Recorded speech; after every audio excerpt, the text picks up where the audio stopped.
Hello, and welcome to the Afterworks Annual Review. Marking 60 years since the launch of our investigation in Port Arthur, let's revisit the conditions and sequence of events that brought carbon edges into being. Port Arthur had not simply been an industrialized city.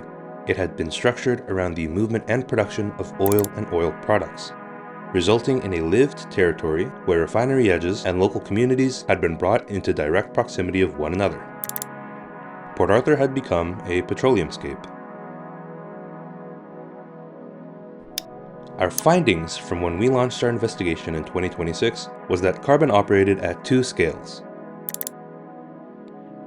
At the global scale, refinery combustion had released carbon dioxide into the atmosphere, contributing and intensifying the greenhouse effect on our planet.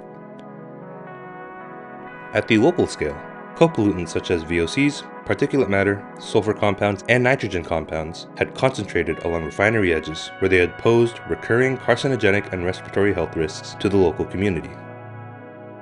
Because of the scale of the industrial surface, the industry had overwhelmed the territory's ability to filter the atmosphere and sequester carbon. By 2029, these conditions had intensified into what we came to call the red air regime. Red air days became more frequent. Air quality alerts, particulate matter exposure, and the heat could no longer be tolerated. As the emissions accumulated, so too did the public frustration, until the atmosphere could no longer be separated from the political conflict forming around it.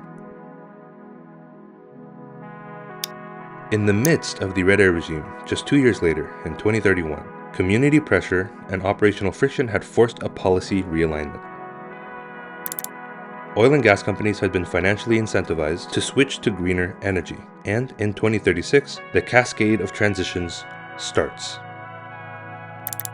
Green infrastructure meant decommissioned oil and gas infrastructure, which meant decommissioned land.